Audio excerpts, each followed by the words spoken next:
if we're going to be healthy, if we are going to put our diabetes in remission, then we've got to know a little bit about how to stabilize blood sugars. Remember, our three pillars are decrease insulin, suppress the appetite, and get rid of as much sugar as possible. And often we see fluctuations in our blood sugars. I know I see it, and you've seen it as you've watched me look at my monitors and share my blood sugars with you. And so tonight what we're going to talk about is what are those foods, what are the things that we can eat that help to stabilize blood sugars. In fact, when we put our diabetes in remission, we're still going to be eating things that can cause spikes in blood sugars. How do we manage that? That's what we're talking about tonight. Hey, if you're new to me, I'm Dr. Dwain Woode. That's Wood with an E. The E stands for endocrinology. Here on the channel, I educate, I empower, and I encourage you to take charge of your health and your life, avoid complications, and go to the next level. If you're new, go ahead and put new in the comments because we'd love to welcome you with a hand clap and some music.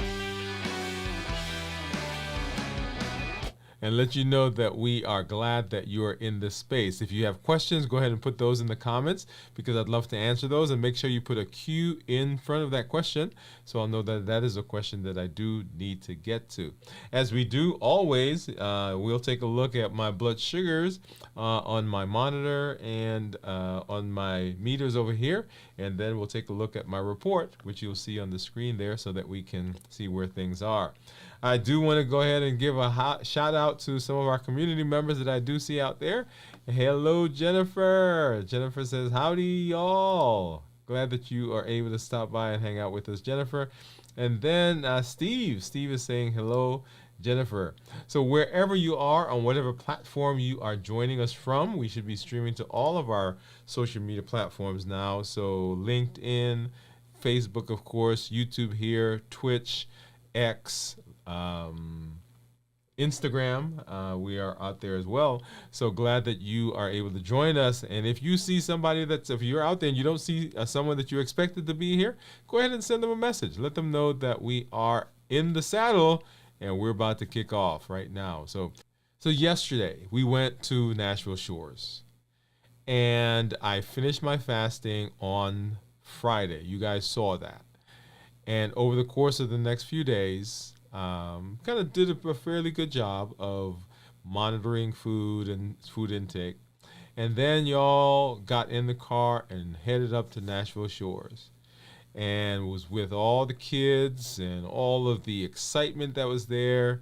And there's this bag of chips that hopped into my hand. And then I got that one bag of chips. And then out there they had chicken, they had watermelon, they had potato salad, they had broccoli salad, they had some other things. And so over the course of the day, I kind of watched my blood sugars climb, and we'll take a look here in just a minute so you can see what they did.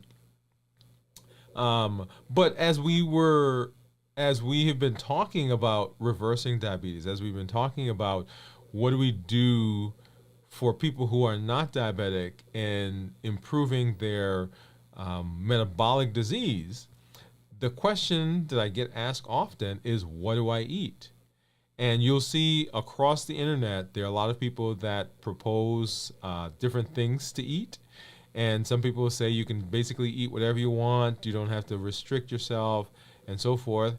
And I believe that with a few caveats. And so we're going to spend some time tonight talking about what do we do, what are some of those foods that will help us in that space. And so basically we're talking about foods to stabilize blood sugars,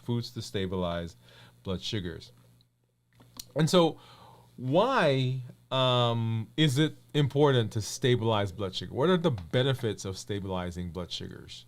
And you'll see there benefits. One, reduced risk of complications. Remember, it is the high blood sugar that causes the damage. Often I go through this with patients in my office because they'll say to me, oh, my blood sugar went up and it came back down. And I say, great, I'm so happy that the blood sugar came back down. But the fact that it went up meant that it was causing damage. So it's not the down that's the issue, is the fact that that blood sugar went up in the first place. And often the blood sugar goes up, and it goes up high and it stays long. That's the problem in diabetes. In fact, if you take a cookie, and I always use a cookie, I don't know why I use a cookie, but that's my example. If you take a cookie and you give it to a diabetic and you give it to a non-diabetic, both of them will have a blood sugar response to the cookie, because that's what a cookie is supposed to do. A cookie is supposed to be broken down into its component parts, and ultimately it's supposed to give you energy. That's really why we eat. Now, we eat food for lots of different other things, but in terms of nutrition, that's why we eat. We eat the cookie gets broken down, we get energy from the cookie. Boom, done. The issue with the diabetic is that their blood sugar goes up higher and it stays higher longer. Because if the blood sugar went up and came right back down, just like the non-diabetic, wouldn't be an issue. So it is the high blood sugar that causes the problem. So when we talk about blood sugar, reducing the risk of complications is important, because that is one of the ways, or one of the reasons why we want to stabilize blood sugars. Okay, number one. Number two, it improves energy levels. Having fluctuations, just wildly fluctuating blood sugars, talk to some of your diabetic friends. They'll tell you, because the blood sugars are so widely fluctuating, they feel tired, because there are times when they've got too much sugar running around their blood, and so the body can't use it, right? And so the body's making them pee. And there are times when the blood sugars are low because it's fluctuating. And we'll see here in just a minute another one of the issues that comes up in terms of fluctuating blood sugars. But energy levels can dip, energy levels can change, and so having an even keel, if you will, gives us a better, puts us in a better energy space. Next, better mood and mental health. So if we're having fluctuations in blood sugars, then our mood changes. Have you ever been near someone who's having a low blood sugar, or someone whose blood sugar is falling, or even someone who may be on a diet? Right? That's a whole nother conversation, right? What are they like? They're irritable. Why are they irritable? Because their energy levels are changing, right? Energy levels changing. Stabilizing blood sugar helps with weight. The three pillars: decrease insulin, suppress appetite, and get rid of as much sugar as possible. Why are those three of the pillars? Those are three of the pillars because as we decrease sugar, we decrease insulin. When we decrease insulin, we decrease weight. When we decrease insulin, we decrease appetite. When we decrease insulin, decrease cravings. So weight management, that's another benefit of stabilizing blood sugar. Enhance physical performance. This goes along with energy. It goes along with feeling better. People who don't feel well don't want to do things. Often we have people who come in the office and their spouse will say to them, or they'll even say to them, to me, I used to be this active person. I used to get up and go and do, but now all I want to do is sit. All I want to do is hang out at the house. So having better performance, another reason for having enhancing performance, another reason for having better blood sugars or stabilized blood sugar. And then long-term health benefits. Overall, the health benefits of having stable blood sugars overall goes into all the things we talked about, right? Metabolic syndrome, polycystic ovarian syndrome, the non-alcoholic fatty liver disease, high blood pressure, high cholesterol. All of those improve if the blood sugars are stable. And notice, I'm saying stable, not necessarily just for people who are diabetics. Now, we're talking specifically here for people who are adults with type 2 diabetes who want to put their diabetes in remission. But remember, all the things that we talk about, all the benefits go with all of the metabolic diseases. So getting stable blood sugars, those are some of the benefits that come along with that process. Okay, so let's walk through it. Let's walk through it. And actually, before we do that, let me give you some numbers. Let me give you some numbers here really quickly. So if you go to the International Diabetes Federation, you'll see that they'll say to you that right now on the planet, there are 537 million people right now who have diabetes. At this moment, 537 million. Here in the United States, it's over 37 million. But around the world, 537. By the year 2030, right? This is 2024, so 6 years from now, that number will change from 537 to 643 is the projection. And then by 2045, not too long, by 2045, we're talking about 783 million people. Now, these are people who are currently, or who are diabetic currently, who are projected to be diabetic over the next 2030 and then 2045. We've not even touched the number of people that currently are pre-diabetic, who have metabolic disease, who have coronary artery disease, who have high blood pressure, high cholesterol, and we can go on and on and on in that process. So when we talk about diabetes and reversing diabetes, we talk about metabolic disease, we're not talking about just small numbers, not like 5 people here and 10 people there and 1,000 people over there. We're talking right now, just with those numbers I gave, over 1 billion people on the planet at this moment who are living with diabetes or who have pre-diabetes, and look at the projections over the next several years. Even just the next 6 years, we're talking about going from 537 million to 643 million people. Over 500 million people on the planet. So why are we so concerned about diabetes? We're concerned about diabetes because those numbers are astronomical. And so we're going to talk about food. And we know that food is a huge influencer of disease. Just last week, I did a talk for a men's group in Florida. And I was sharing with them that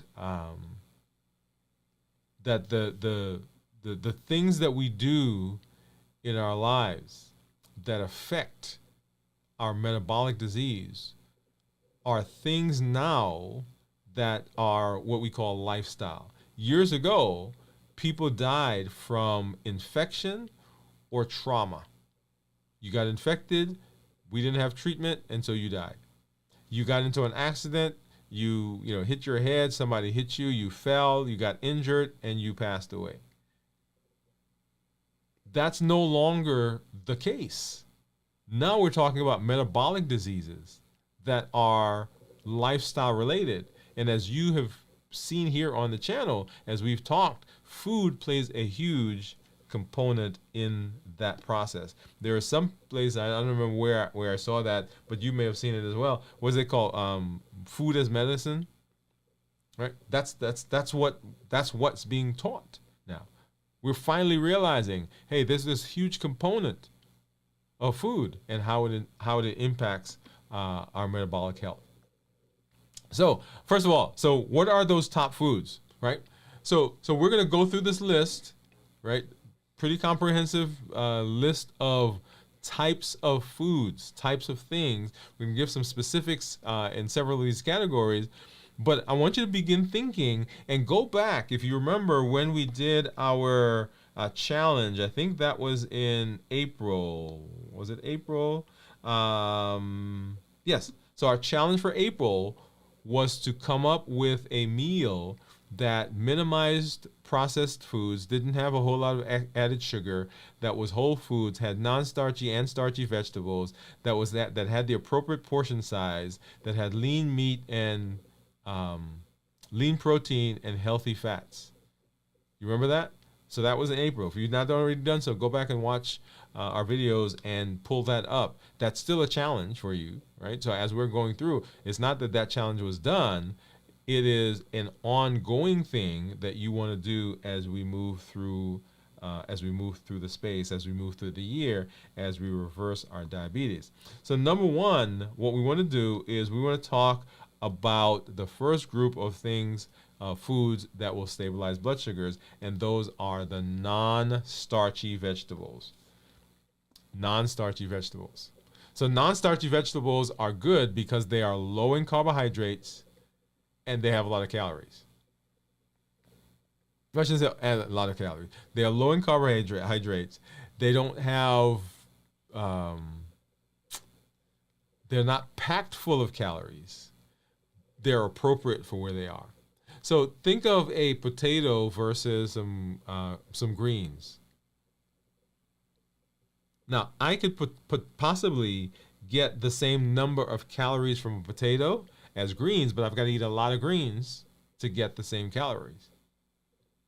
But that potato, I can eat a small amount of it, and boom, there's those calories. And then, of course, the potato has a higher glycemic index. Now, we've talked around glycemic index. We've not done a show here on glycemic index, but that's just a marker of how quickly your blood sugar will rise as a result of eating that food. So when we talk about non-starchy vegetables, low in carbohydrates and calories, they're high in vitamins, minerals, and fiber. And that word fiber is going to be important for us here as we get through this conversation. Minimal impact on blood sugar levels. So when we eat something that's non-starchy vegetables, all of those starch or those glycogen, those carbohydrates don't just flood our system. And so even though we may have a rise in blood sugar, we don't have as big a rise as if we eat something that has lots of starch and has a high glycemic index. The fiber that's in the food and the non-starchy vegetable, the fiber blunts the absorption and it blunts the rise in our blood sugar. That's one of the benefits. And that's one of the benefits of fiber. So when you eat something that has a lot of fiber, even though what you're eating may also have some carbohydrates, the fiber that's in it, it's almost like think of like a sponge, and it basically is grabbing onto the carbohydrates that's in the food and is preventing it from spiking up really quickly. So basically, it's sucking those carbs into that sponge, and it prevents it from rising as quickly. And in fact, if you eat something that has enough fiber, the fiber itself will grab some of the carbohydrates that are in the food and it will take it through your body so it does not get absorbed. That's the beauty of some of the non-starchy vegetables, right? And then those non-starchy vegetables, they have antioxidants which can reduce inflammation, and we know that diabetes is also a pro-inflammatory disease. So all those benefits that come from the non-starchy vegetables. So what are some examples of non-starchy vegetables? One, so bell peppers, non-starchy. Broccoli, non-starchy. Spinach, and all those greens, right? Turnip greens and collard greens, non-starchy vegetables. Green peppers, or red peppers, or yellow peppers, or whatever color peppers you have, right? Those are non-starchy. Zucchini, non-starchy vegetable. And the vegetable that one of my team members in my office calls the great imitator, cauliflower. You guys have seen here, we've done cauliflower here as well. We did a cauliflower pizza. We did cauliflower rice. We got some other cauliflower things that we're going to do. So non-starchy. Kale, which goes along with spinach and greens. We've got cucumbers and, of course, tomatoes. Those are all non-starchy vegetables, and they give you all the benefit, the fiber, the nutrients. Now, one of the things that I like about the vegetables, and remember we're talking about whole vegetables, whole foods, is that not only are you getting carbohydrates, the minerals and vitamins, but you're also getting some liquid, some fluid. And that's one of the benefits of whole foods. So non-starchy vegetables. How can I incorporate some of those into my diet? Right? Incorporate some of those into my diet. You can incorporate them in salads.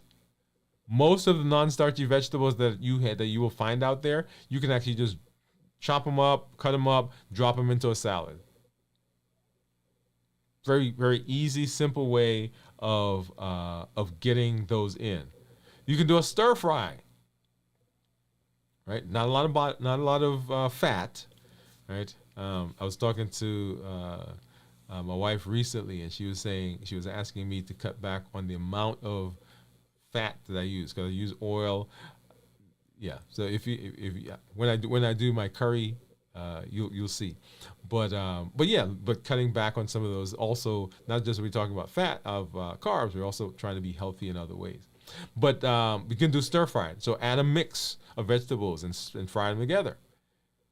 Now I put on here snacks, but you will hear me say, and you will see me say, and actually I was tempted not to even add it because I don't believe in snacks. Because if you're doing a good job of your diet, then there should be no reason to have a snack. Now, you can choose to have something because, you're at a function, you're at an occasion, that's okay. But not a snack as a rule. People say, okay, I have a afternoon snack. There's no reason to have an afternoon snack if you're doing a good job of doing nutrition. And then sides, right? So you can steam vegetables, you can broil vegetables, you can roast vegetables, and you can use them as a side dish to the main meal that you're having. So great ways of getting those non-starchy vegetables in. Whole grains. Now this one is this is where some of the argument comes in, right? Grains, because they are carbohydrates. And I want to say that that's why we're talking about whole grains, as close as possible to the original when they were grown. All right? So, with that in mind, so whole grains, we want to use whole grains. They're rich in fiber, great, right? Because we just talked about fiber. And the fiber slows down the absorption of carbohydrates that are in the food itself. And then they provide essential nutrients such as B vitamins, iron, magnesium, and so forth. So whole grains. When I talk to people, they said, should I get this bread versus that bread? And I'll say to them, well, which one is less processed?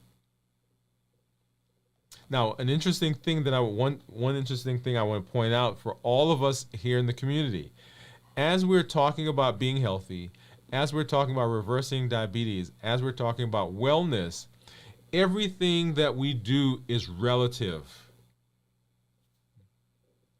What do I mean by that? That means that if the only thing you have access to is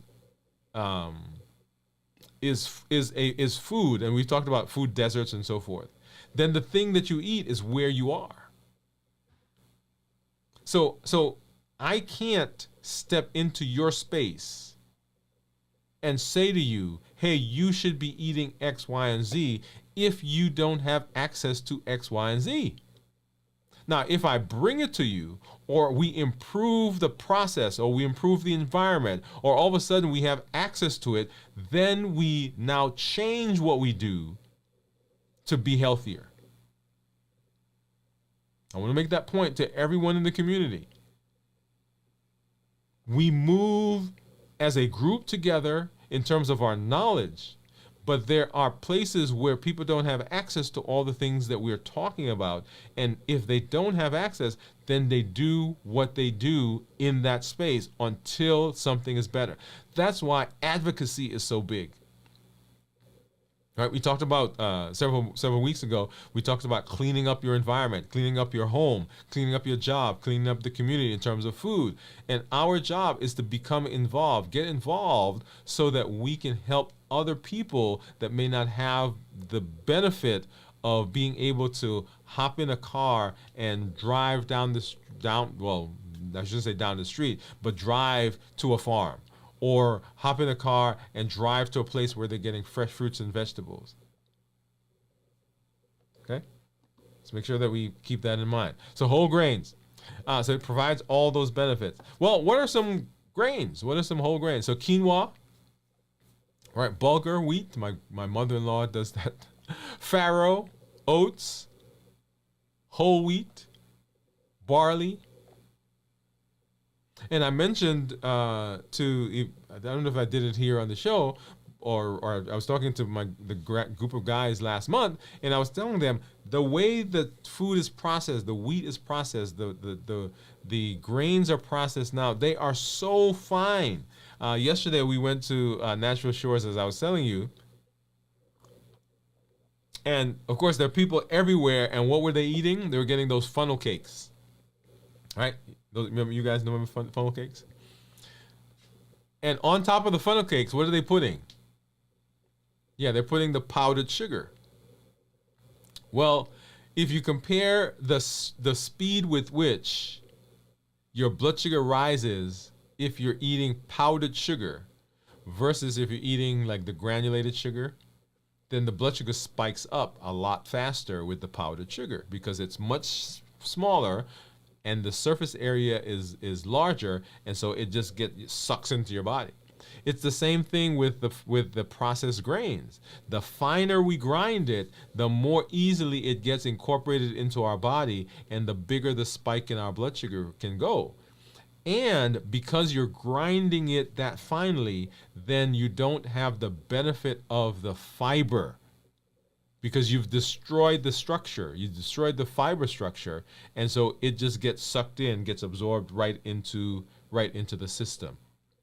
That's why we talk so much about whole foods, whole foods, whole foods, whole foods. So those are your whole grains. So where can you use this? Well, one, breakfast, oatmeal topped with nuts. Quinoa salad with some vegetables. That's for lunch. For supper, brown rice or barley.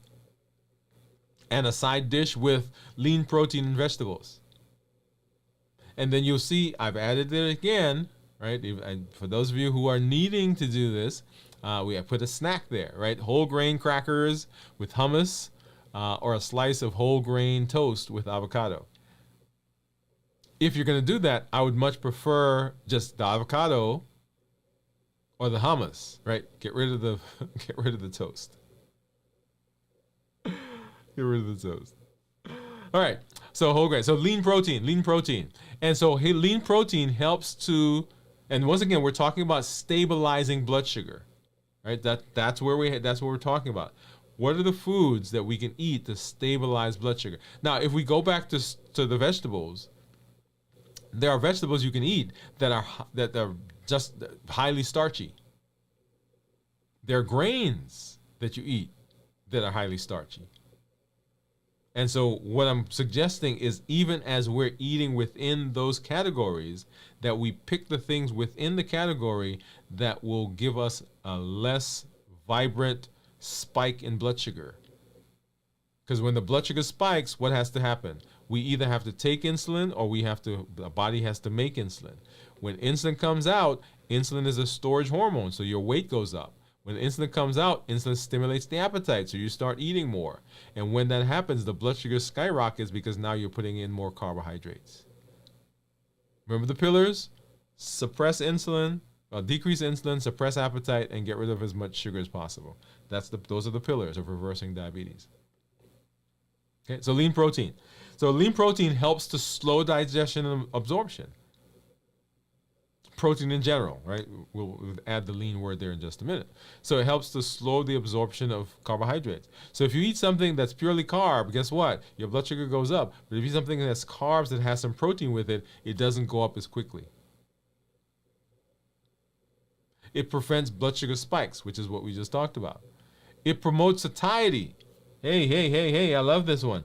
Often we'll have people come to me at the office and we'll say, hey, I've got to have something to eat if on my way home, or I get so hungry in the afternoon, and I'll go through with them and say, okay, tell me the things that you ate today. Well, first I ask them what is the difference between hunger and appetite, right? So because we all need to know that difference between what it feels like to be hungry and what appetite is. So once we've had that conversation, okay, tell me the things that you've eaten.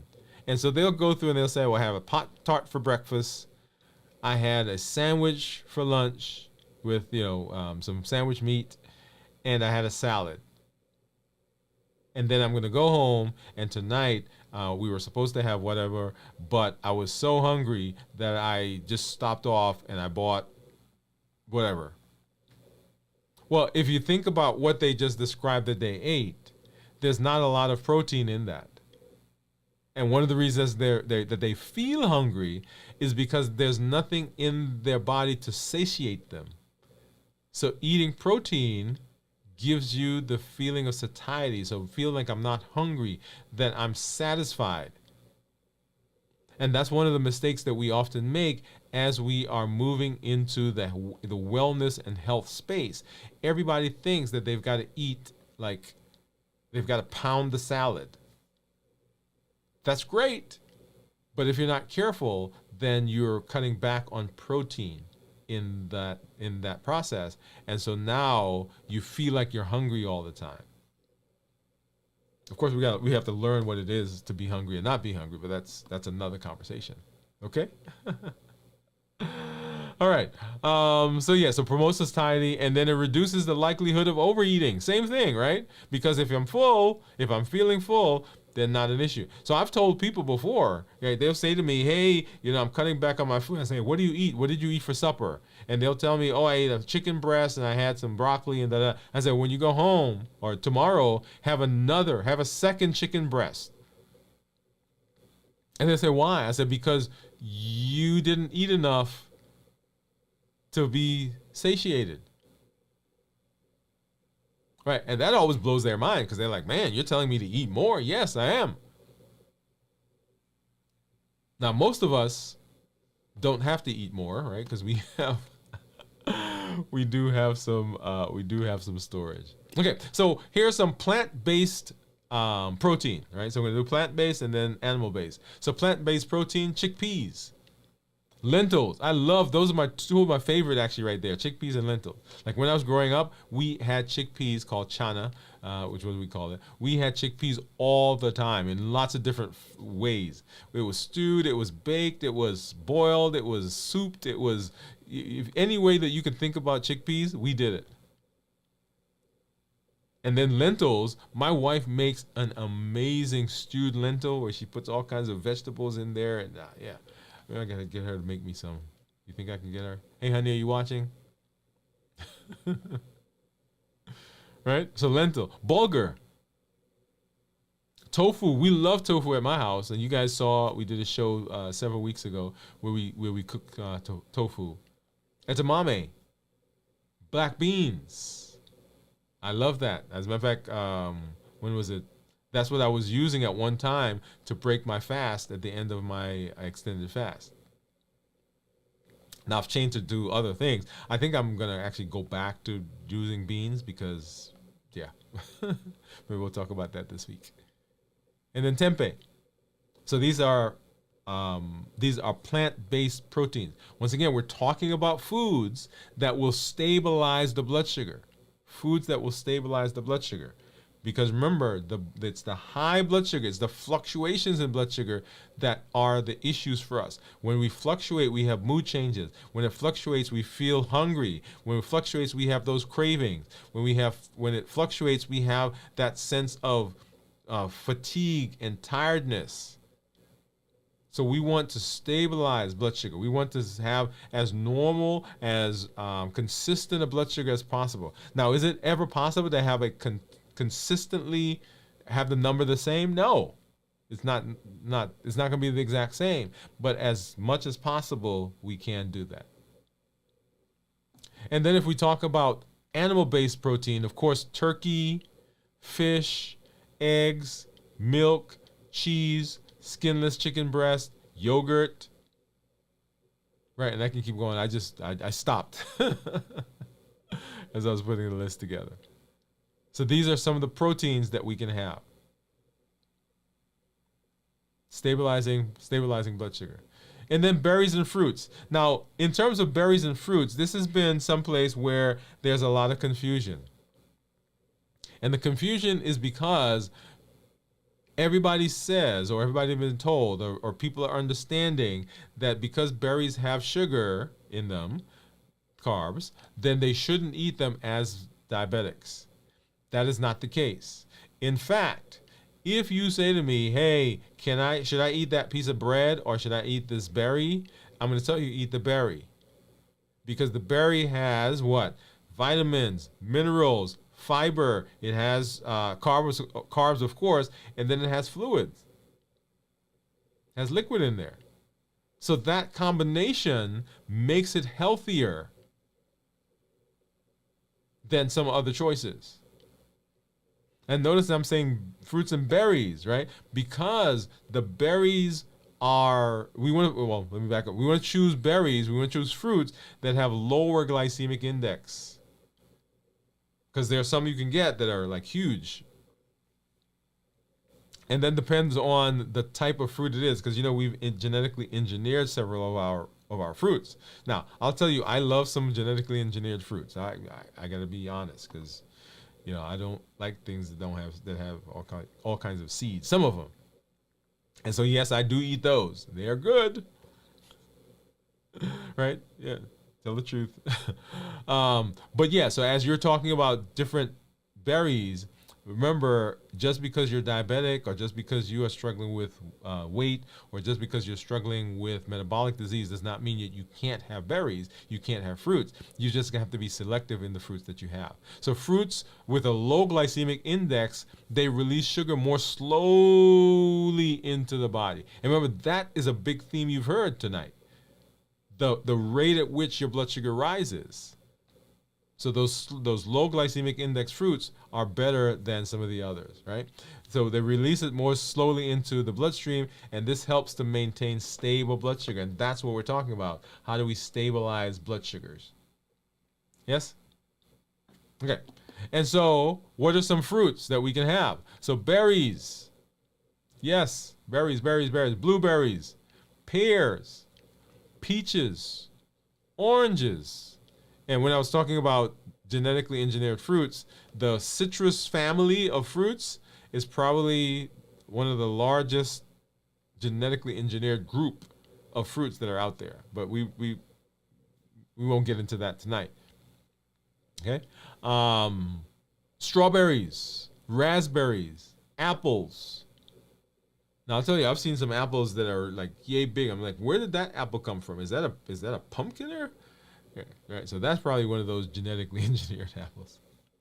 And whenever we're talking about all foods, but specifically when we're talking about the fruits, you want to make sure that you are having an appropriate portion size. Remember we talked about our challenge for the month of April of creating that meal? One of the points that we had in there was the appropriate portion size. Because I'll tell you, if I eat grapes, and that's one of my weaknesses. Right? And a lot of those have been engineered as well. When I eat grapes, I don't go into the bag and take out, because they say, was it 7 to 10 grapes? That's a serving. Man, if I put my hand in that bag of grapes, when it comes out, it's coming out with more than 7 to 10 grapes. So portion sizes are very important, because we've gotten so used to eating a large quantity that sometimes our brain doesn't quite register that what you just ate was 2 portions or 3 portions or 4 portions sometimes.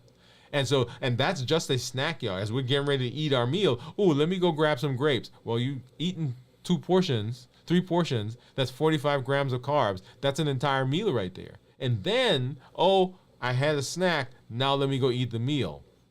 Well, guess what? You ate a meal, and now you're eating a meal again. So portion size is very important as we're talking about fruits, everything in general, but fruits in particular. And then variety. Make sure that you're having a variety of fruits, because the variety gives us all of the benefits of the various nutrients and the vitamins that are in them, and the lycopene and other components. A lot of them have antioxidants in it.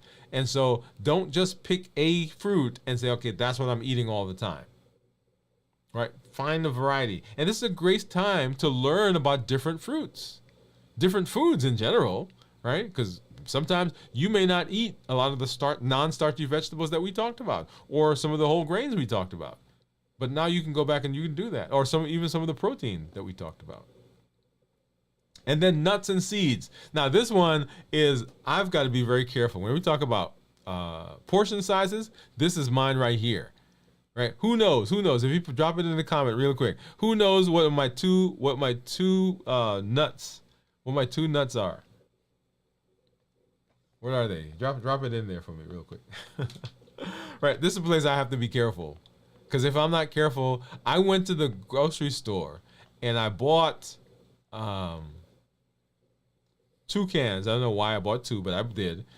And this grocery store, the grocery store is like literally, if I come out of my subdivision, make a left and drive maybe 3/4 of a mile and make a right, that's where the grocery store is.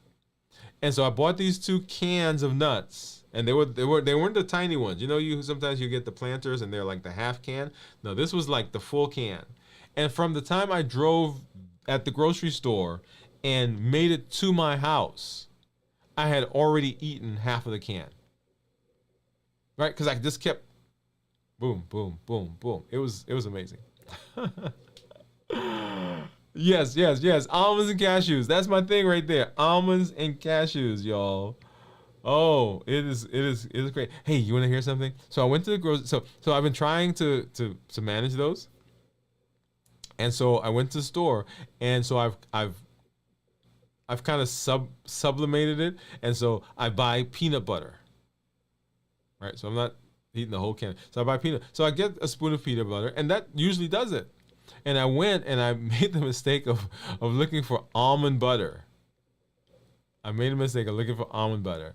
And I brought the almond butter home, and it has been like almond butter, like fiend craziness here at the house. All right. So nuts, excellent source of healthy fats, protein, and fiber. So it has all those in it. And it slows the digestion and provides sustaining energy. So nuts are a great source of fat, of protein, of fiber. Now, here's the thing. When we talked about having them as close as possible to the original, if we really are following that like fully, then it would be kind of going and getting the raw nuts, which I don't do. I know my wife sometimes would buy them. And eat those, right? Now I like a little sea salt on mine, and yeah, it is a thing. So it just work with me. Just work with me. Don't judge me, right? So that's where we are. So it's always a process. Okay, so what are some nuts? Almonds, walnuts. Okay, that says peaches in, but that shouldn't say that. It should say sunflower seeds. It should say chia seeds. It should say flax seed. It should say pumpkin seed. Look at that. All of those are places where you can get the benefit. And you can sprinkle this on top of food, right? Toppings. You can bake with it. That's a good place. Like if you make your own bread or you do baking, put the nuts in it. And so that allows you to get some fiber back into whatever you're doing. Right? So a great place to do that. And then fermented foods. Now this is an interesting one for us here in the West, because there are few things that we eat that are fermented, but not a whole lot. As a matter of fact, a lot of us, when we taste it or we smell it, we're like, hey, I'm not doing that, right? So they contain probiotics that support gut health.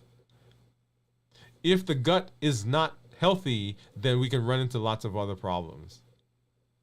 So a healthy gut microbiome is associated with improved insulin sensitivity and better blood sugar control. So if we can keep the gut healed or keep it working properly, then we get benefit. All right. So things like yogurt, kefir, sauerkraut. I love sauerkraut because I'm from New York, and hot dogs, right? Sauerkraut. Kimchi. Now I'll tell you, years ago I tried making some kimchi, and I didn't do a good job. And so I'm kind of easing back into kimchi. It's not something that I go and grab right now. If you know how to good recipe, and I didn't do a good job, and I got sick. Miso, tempeh, and kombucha. Those are all things that you can have, right? So fermented food. So yogurt, you can have unsweetened varieties. Sauerkraut, of course, and kimchi, use those as condiments on the side. Miso, you can incorporate those into soup, miso soup. Tempeh, you can use as a protein source. So all of these things that we're talking about is how do we stabilize blood sugars? Okay. And then spices and herbs. And I want to, and this one actually, I think we're going to come back and do a show where we actually talk about this. But certain spices and herbs have properties that can help regulate blood sugar levels. And mainly they do this because they help to improve insulin sensitivity.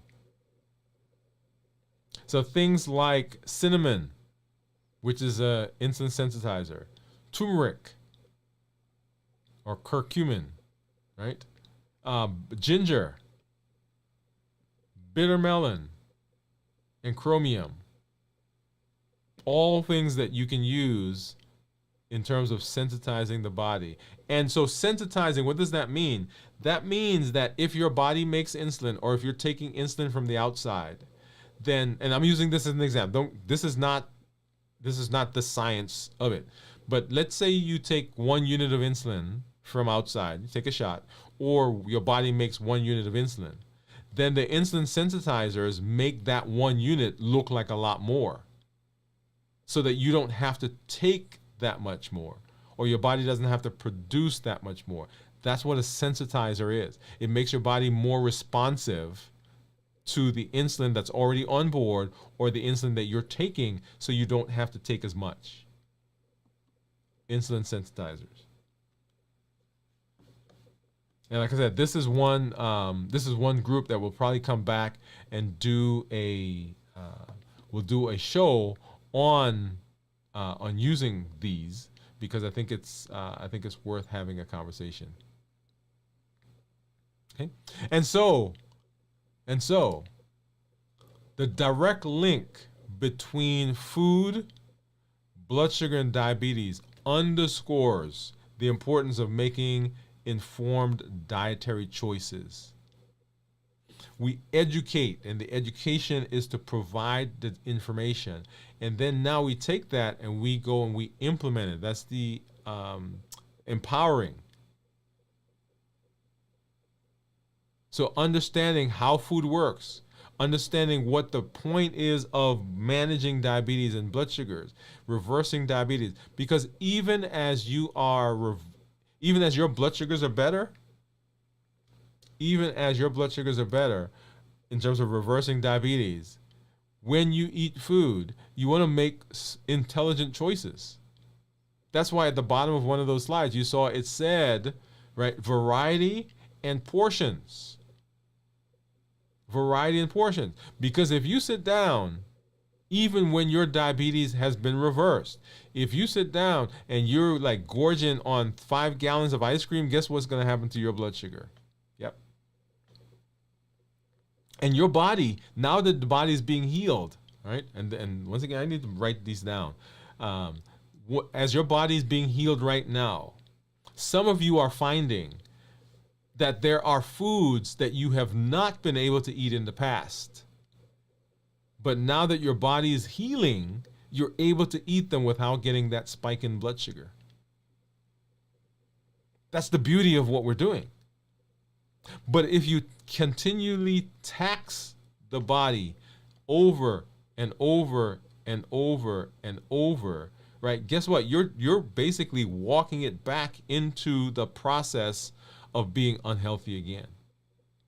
Now, I'm not saying that you can't ever eat chips or ice cream, right? Like this weekend, I said we went to Nashville Shores, and I had 1 bag of chips, 2 bags of chips, watermelon, potato salad, broccoli salad, another bag of chips, right?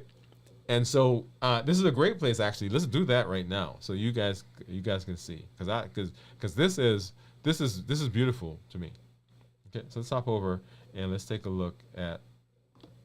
So this is what my blood sugar is right now, and I'll show you an actual graph of the report here in just a minute. But this is just today. This is my blood sugars are running since midnight last night to right now.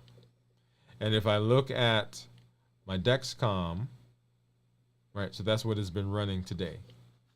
But what I want to do is I want to go back. I want to go over and let's take a look at at the report. All right, so let's hop over and I want to take a look at the report.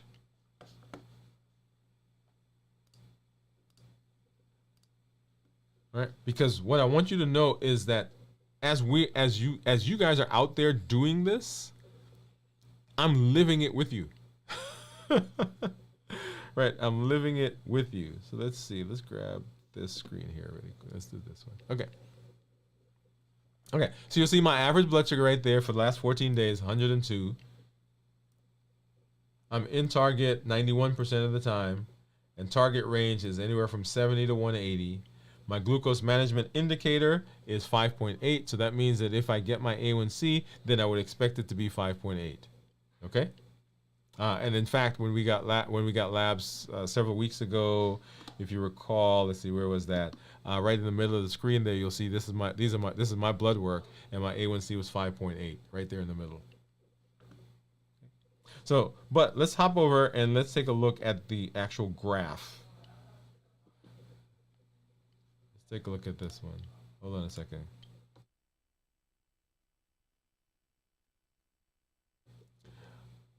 All right.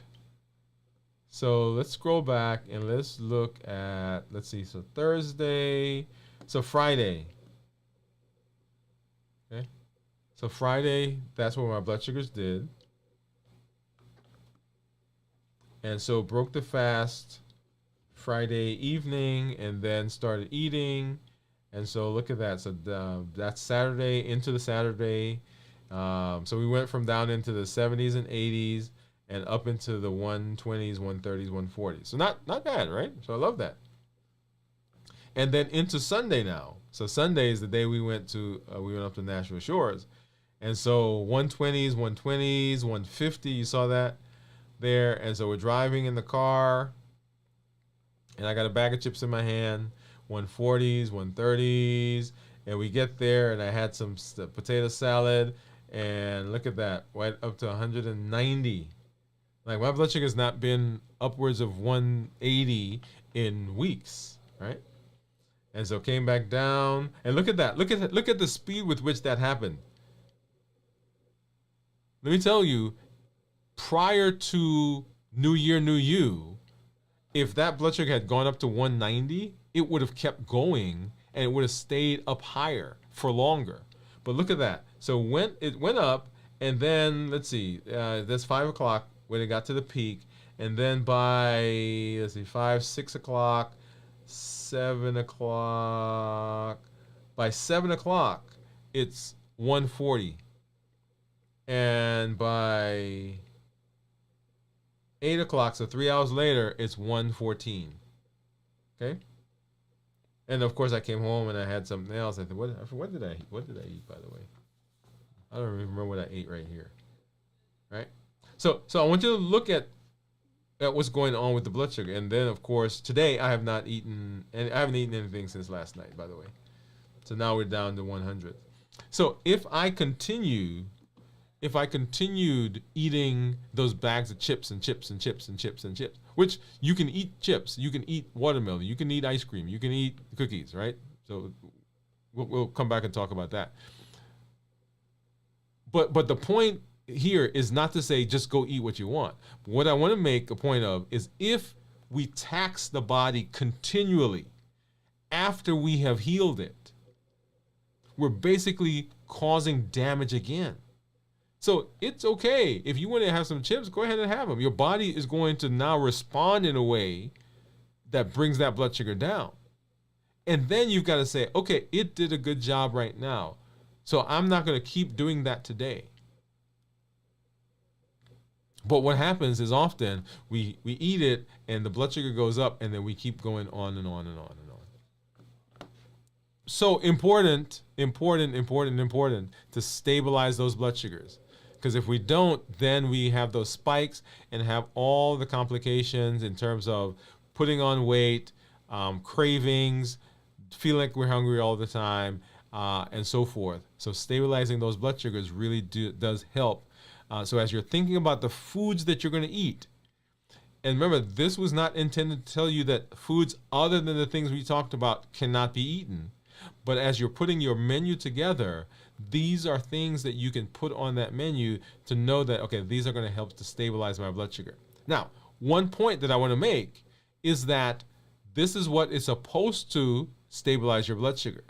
But some of you may find that there's a food that's on the list, or a food that is a non-starchy vegetable that raises your blood sugar much higher than you would anticipate. Or there's a food that we say, or people say, should not be good for you in terms of blood sugar, and when you eat that, nothing happens to your blood sugar. So you will have to also experiment, because each of us is different and our bodies respond to different foods at different times in different ways. You remember the show that we did? We said you can eat something in the morning and you eat that same thing in the afternoon and it has a totally different response. Yeah. Okay. All right. Well, thank you for being here. As always, this is Dr. Dwain Woode. That's Wood with an E. The E stands for endocrinology. And here on the channel, I educate, I empower, and I encourage you to take charge of your health in your life, avoid complications, and go to the next level. And in this year, new year, new you. Thank you. Good night. We'll see you at our check-in, and we'll see you next week at our show, 7 p.m. Central. Good night, everybody.